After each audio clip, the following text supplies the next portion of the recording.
Welcome to a very special edition of Fifth Gear, which celebrates our very favourite type of cars. They're the most expensive, the most exclusive, the fastest and the best looking. They're supercars.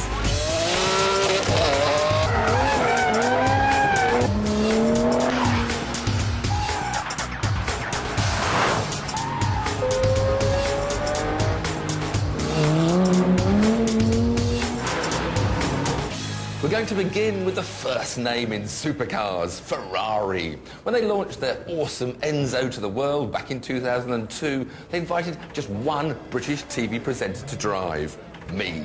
But the deal was this: I only had 5 laps with which to play.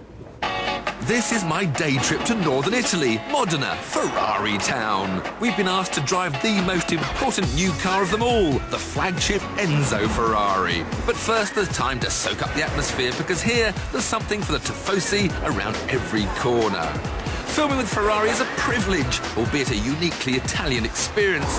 This is just the, well, discussion the PR reps had before we filmed at the factory.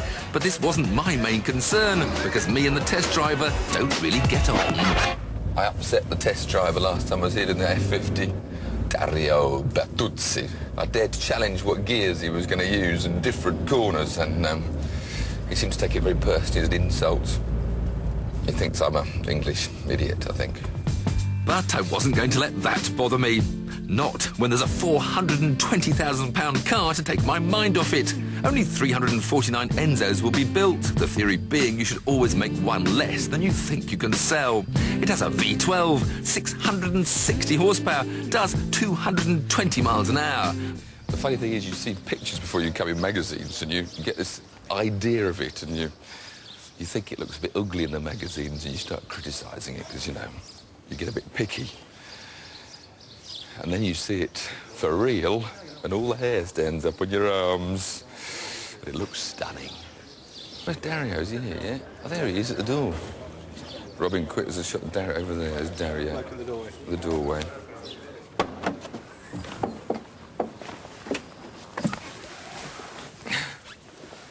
Finally, I'm in an Enzo Ferrari. Apparently, when you buy your own, the pedals can have about 16 different adjustments to suit you. All the basic seats got 16 different sizes. Still slides backwards and forwards manually, mind you. And at long last, when it started with the Ferrari 360, you've now got adjustable steering wheels. Because the days prior to the 360, they were horrible driving positions. Now they're brilliant, fantastic. Real Formula 1 steering wheel. There's those lights that apparently come on with the revs. You've got all sorts of mode settings here, traction control settings there. Of course, now as you'd expect with the Ferrari, paddle gear change, up on the right, down on the left. Big start button to fire up that 6-litre V12, which I can see in the rear view mirror. Very nice.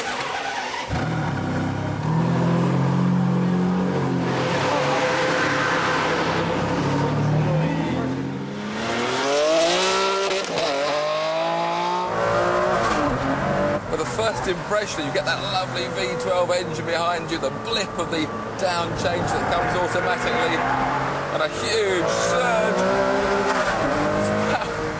braking over the bridge. It's very light, the steering, and the nose turns in surprisingly easily. And then down to this tight first gear hairpin.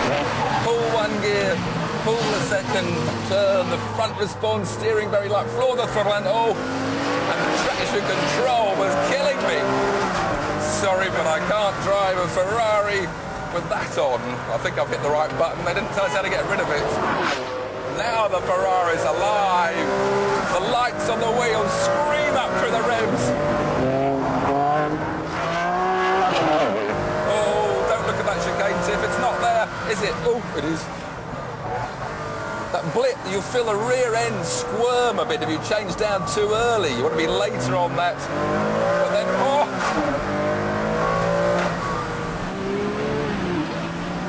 Brake, blip, change down later, Tim. That's what this car wants. Now I haven't got traction. Hit the horn again as I cross my hands. But now the car leaps out of that corner. Heading for this high-speed left-right. Feel the G-force building up.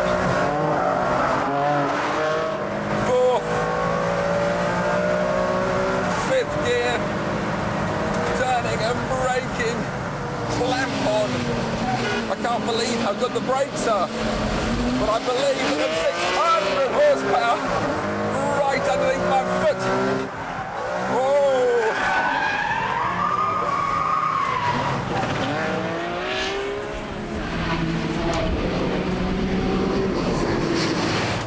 It's been 5 minutes and it's gone. And it's hard to know how to sum up this Enzo Ferrari after a short experience as that, but it's perhaps not as elegant nor as practical as the McLaren F1. It's not as exotic as the Pagani Zonda. But what it does do fantastically well is what Ferrari are fantastic at. It goes around racing circuits very, very quickly indeed.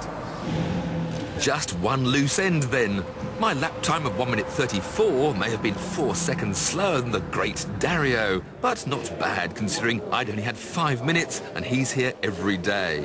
And it was, I'm proud to report, the quickest journalist time of all. So, what did Dario think of that? Bello.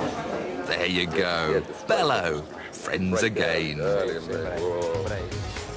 Still to come on this Fifth Gear Supercar special, my mum spends a day with me at work.